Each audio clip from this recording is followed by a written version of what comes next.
Hi friends, இன்றைக்கி பார்த்தீங்க அப்படின்னா டேட் வந்து இன்றைக்கி வந்து செப்டம்பர் 1. அதனால் வந்து எனக்கு என்னென்ன க்ராசரி ஐட்டம்ஸ் தேவையோ, அதனால் அது மட்டும் எது எது தேவையோ அது மட்டும் நாங்கள் வந்து போயிட்டு நாங்கள் இன்றைக்கி வந்து வாங்கிட்டு வந்து வச்சிட்டோம். ஏன்னா வந்து போன மாதத்தில் வாங்கினது அதிகமாக ஏதாவது இருக்கோ மறுபடியும் திரும்ப திரும்ப அதெல்லாம் நான் வாங்க மாட்டேன். தீர்ந்தால் தான் வந்து நெக்ஸ்ட் மந்த்து தான் அது வாங்குவேன்.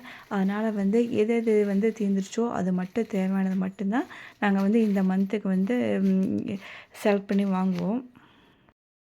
போன மாதம் ரீசெண்டில் வாங்கின துவரம்பருப்பு, ஆயில் வந்து 2மே இருந்துச்சு.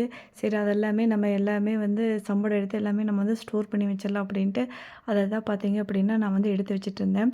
அதுக்கப்புறம் இன்றைக்கி வந்து பரோட்டா செய்யலாம் அப்படின்ட்டு ஆசையாக இருந்துச்சு. சரி அதுதான் வந்து நான் புதினா, மல்லித்தழை எல்லாம் வாங்கிட்டு வந்திருந்தேன்.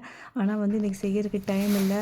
அதனால் சரி அதெல்லாமே வந்து ஒரு கவரில் போட்டு நான் ஃப்ரிட்ஜில் வந்து அதை தான் வந்து நான் எடுத்து வச்சுட்ருந்தேன்.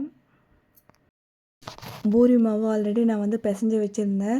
சரி 2 பேர்த்துக்கு தானே ஏன் வேஸ்ட் பண்ணணும் அதிகமாக செஞ்சு அப்படின்ட்டு இன்றைக்கி வந்து அதை வந்து ஃபினிஷ் பண்ணிடலாம் அப்படின்ட்டு வந்து நான் வந்து பூரி வந்து போட்டுட்ருந்தேன். சின்னவன் வந்து எனக்கு வந்து ப்ரோட்டீன் அதிகமாக நான் சேர்த்தணும், அவன் வந்து ஜிம்முக்கு போயிட்டுருக்கான்.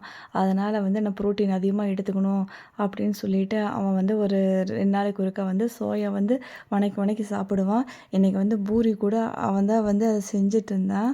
ஆனியெல்லாம் வந்து நிறையா கட் பண்ணி கொஞ்சம் வந்து காரம் வந்து கம்மியாகவே போட சொன்னேன். கம்மியாக போட்டு சோயா வந்து அவன் வந்து வணக்கி வச்சுருந்தான். இன்றைக்கி வந்து பூரி வித் வந்து சோயா வணக்கி வச்சது தான். அதுதான் ஃப்ரெண்ட்ஸ் இன்றைக்கி எங்கள் வீட்டில் நைட் டின்னர்.